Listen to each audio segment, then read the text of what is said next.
शिवसेनेच्या वतीने राज्यभर आयोजित करण्यात येत असलेल्या शिवसंवाद अभियानाअंतर्गत खासदार श्रीकांत शिंदे हे 22 मे रोजी शिरपूर दौऱ्यावर येत आहेत। या पार्श्वभूमीवर शनिवारी 17 मे रोजी सायंकाळी शिरपूर येथे नंदुरबार लोकसभा मतदारसंघाचे संपर्क प्रमुख तथा माजी आमदार शिरीष चौधरी यांच्या प्रमुख उपस्थितीत आढावा बैठक झाली।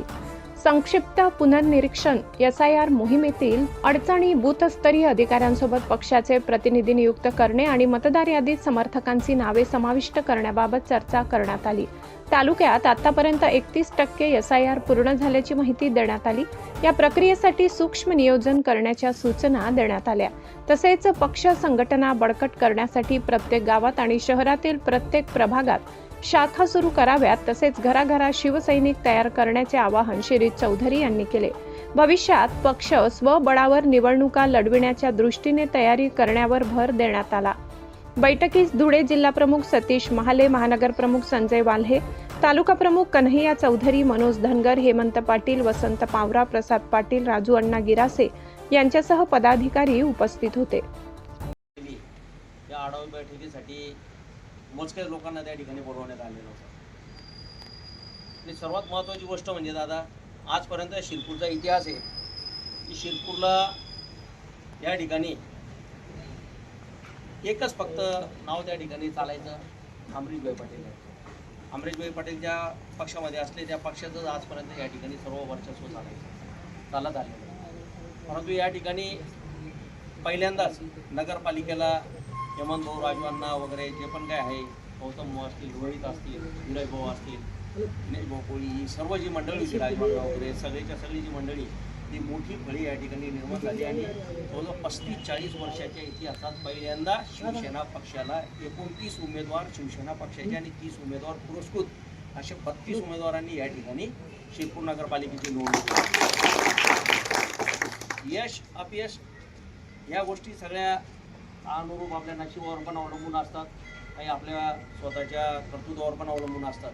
परंतु एवढ्या मोठ्या ताकदीच्या विरोधात 32 लोकांनी त्या ठिकाणी कुठल्याही प्रकारे कुठल्या दबावाला बळी न पडता, कुठल्या दडपणाखाली न येता, कुठल्या आमिषाला बळी न पडता त्या ठिकाणी 32 लोकांनी निवडणूक लढवली।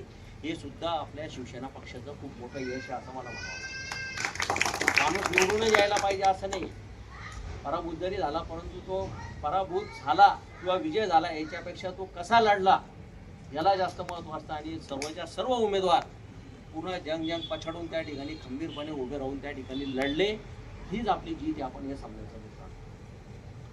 आपल्या सर्वांना चांगल्या प्रकारे कल्पना असेल, आदरणीय एकनाथजी शिंदे साहेब असतील, श्रीकांतजी शिंदे साहेब असतील, हे महाराष्ट्राच्या कान्याकोपऱ्यापर्यंत पोहोचून जनसेवा कशा पद्धतीने करत आहेत, जनसेवक कसा असतो हे एकनाथ शिंदे साहेबांनी आपल्या महाराष्ट्राला दाखवलेलं आहे। आणि एकनाथ शिंदे साहेबांच्या माध्यमातून जे आपल्याला आजपर्यंतची जी पूर्वीची जी शिवसेना होती त्या शिवसेनेमध्ये आणि एकनाथ शिंदे साहेबांच्या मार्गदर्शनाखाली आता कार्यरत असलेली शिवसेना याच्यामध्ये किती जमीन आसमानचा फरक आहे हे सुद्धा आपल्या तळागाळातल्या कार्यकर्त्यांना पण, पदाधिकाऱ्यांना पण आणि जनतेला पण कळलेलं आहे। वर्षा बंगला मुख्यमंत्र्यांचा आजपर्यंत कधी VVIPच्या व्यतिरिक्त कोणाला लवकर उघडायचा नाही। तो दरवाजा जनसामान्य जनतेसाठी ज्याची ओळख असेल नसेल, फक्त तो कैफियत घेऊन त्या बंगल्याच्या दरवाजापर्यंत पोहोचला, त्याला सुद्धा त्या बंगल्यापर्यंत एंट्री मिळायची। हे कर्तृत्व फक्त आणि फक्त एकनाथ शिंदे साहेबांमुळे त्या ठिकाणी त्या पूर्ण महाराष्ट्राच्या जनतेला बघायला मिळालं। आणि असे एकनाथजी शिंदे साहेब आणि श्रीकांतजी शिंदे साहेबांच्या मार्गदर्शनाखाली आपण शिवसेनेचं काम करतोय, याचा आपल्याला सार्थ अभिमान आहे। आता सर्वांना आपल्याला या ठिकाणी आजच्या बैठकीचं जे नियोजन आहे ते मला या ठिकाणी सांगायचं आहे की आदरणीय शिरीषदादा चौधरी यांची या ठिकाणी आपल्या नंदुरबार लोकसभा संपर्क प्रमुख म्हणून नियुक्ती झाली। आपल्याला वर्ष मार्गदर्शन करणारं नेतृत्व संपर्क प्रमुख असेल किंवा संपर्क मंत्री असतील, ते कशा पद्धतीचे मिळतात यावर सुद्धा खूप मोठ्या गोष्टी त्या ठिकाणी अवलंबून असतात। आणि आपलं नशीब चांगलं की या ठिकाणी शिरीषदादांसारखं एक जबरदस्त असं व्यक्तिमत्व, लढवय्या व्यक्तिमत्व आणि सर्वांना घेऊन सोबत चालणारं, तळागाळातल्या लोकांपर्यंत पोहोचून काम करणारं व्यक्तिमत्व म्हणून शिरीषदादा आपल्याला या ठिकाणी लाभले। म्हणजेच आपण समजा की याच्या पुढची लढाई आपली अत्यंत सक्सेसफुल राहणार। दादा, आपण पहिल्यांदा शिरपूरला आलेले आहात, या शिवसेनेच्या मीटिंगच्या माध्यमातून काय प्रयोजन होतं आपलं? माननीय एकनाथ शिंदे साहेब आमचे पक्षाचे प्रमुख, त्याचप्रमाणे चंद्रकांत रघुवंशी साहेब असतील, आमचे जळगाव जिल्ह्याचे पालकमंत्री गुलाबराव पाटील असतील आणि या सगळ्या नेत्यांच्या सहकार्याने आणि साथीने मला नंदुरबार जिल्ह्याचं लोकसभा संपर्क प्रमुख बनवलं.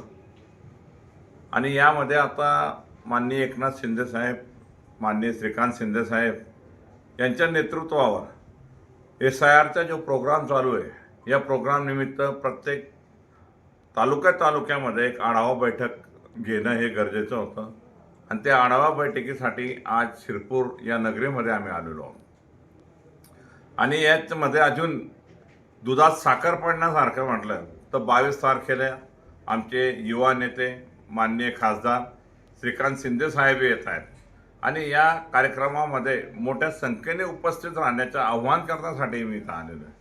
प्रत्येक कार्यकर्त्याला म्हणजे अध्यक्ष असतील, शाखा प्रमुख असतील, त्यानंतर तालुका प्रमुख असतील, तालुका उपप्रमुख असतील, आजी माजी सगळे आमदार असतील, भावी आमदार असतील, या सगळ्यांना आमंत्रित करून 22 तारखेला माननीय आमचे श्रीकांत शिंदे साहेब येत आहेत. यासाठी सगळ्यांना आमंत्रित करून संघटन मोठ्या पद्धतीने वाढवायचं.